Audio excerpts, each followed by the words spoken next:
How to reset your ExpertOption password. Hi everyone, welcome back to another video from Finance and Crypto Guide. If you are using ExpertOption and you've forgotten your password, you can reset it from the login screen. Firstly, open up the ExpertOption application on your device and make sure that you're inside the sign-in page.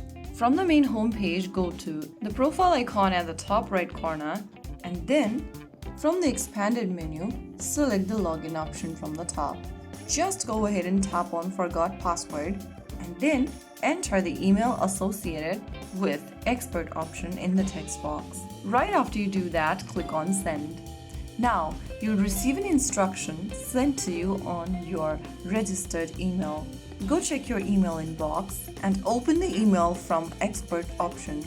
Now, go ahead and click on Reset Password. It'll now take you to this password reset page for ExpertOption.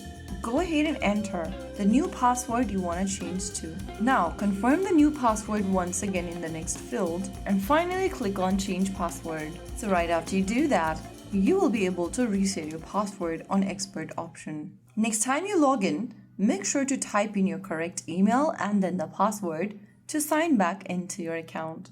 So that's how you easily reset your ExpertOption password, even if you've forgotten your login password during the login process. If you found the video helpful, don't forget to like, share, and subscribe to our channel. I will be back again in the next video. Thank you for watching.